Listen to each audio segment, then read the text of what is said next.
നമസ്കാരം, കർമ്മ ന്യൂസിലേക്ക് സ്വാഗതം. ഫയർ സ്റ്റേഷന് തൊട്ടടുത്തുള്ള രോഗിക്ക് ആംബുലൻസ് സൗകര്യം സ്റ്റേഷൻ ഓഫീസർ നിഷേധിച്ചതിനെ തുടർന്ന് ഗുരുതരാവസ്ഥയിലായിരുന്ന രോഗി മരിച്ചു. കൊല്ലം കടപ്പാക്കട പീപ്പിൾസ് നഗർ 148 താമസിക്കുന്ന ജെയിംസിന്റെ പിതാവിനാണ് ഗുരുതരാവസ്ഥയിൽ തൊട്ടടുത്തുള്ള ഫയർ സ്റ്റേഷനിലെ സ്റ്റേഷൻ ഓഫീസർ ആംബുലൻസ് സേവനം നിരസിച്ചത് കാരണം ദാരുണാന്ത്യമുണ്ടായത്.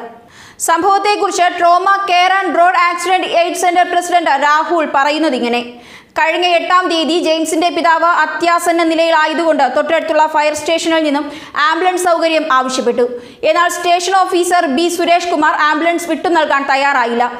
തുടർന്ന് വളരെ വൈകി മറ്റൊരു ആംബുലൻസ് എത്തി രോഗിയെ ആശുപത്രിയിലേക്ക് മാറ്റുകയായിരുന്നു. എന്നാൽ അദ്ദേഹത്തിന്റെ ജീവൻ രക്ഷിക്കാൻ സാധിച്ചില്ല.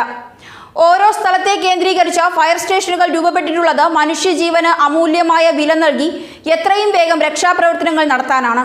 ജീവഹാനി സംഭവിക്കുന്നതിന് മുൻപേ സുരക്ഷിതരായി ഇരിക്കേണ്ടവർ തന്നെ സഹായം നിഷേധിക്കുന്നത് തികച്ചും നിഷ്ഠൂരമായ പ്രവൃത്തി തന്നെയാണ്.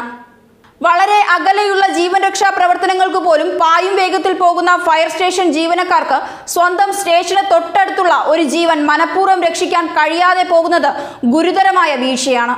എന്തിനേക്കാളും മൂല്യം മനുഷ്യജീവനാണെന്ന ഉറച്ച ബോധ്യത്തിൽ സ്വന്തം ജീവൻ പോലും പണയം വെച്ച മറ്റുള്ളവരുടെ സംരക്ഷകരായി മാറുന്ന മറ്റു ഫയർഫോഴ്സ് ജീവനക്കാർക്ക് പോലും ഇത്തരത്തിൽ അത്യാസന്ന രോഗികളോടുള്ള നിഷേധാത്മകമായ നിലപാട് സ്വീകരിക്കുന്നവർ ഒരു അപമാനമായി തന്നെ നിലനിൽക്കും.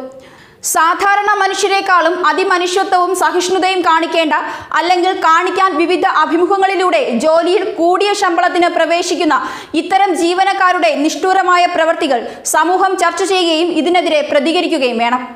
ഈ കാര്യത്തിൽ സ്റ്റേഷൻ ഓഫീസർ ബി സുരേഷ് കുമാറിനെതിരെ fire and rescue director general A ഹേമചന്ദ്രന് ജെയിംസ് പരാതി നൽകിയിരുന്നു.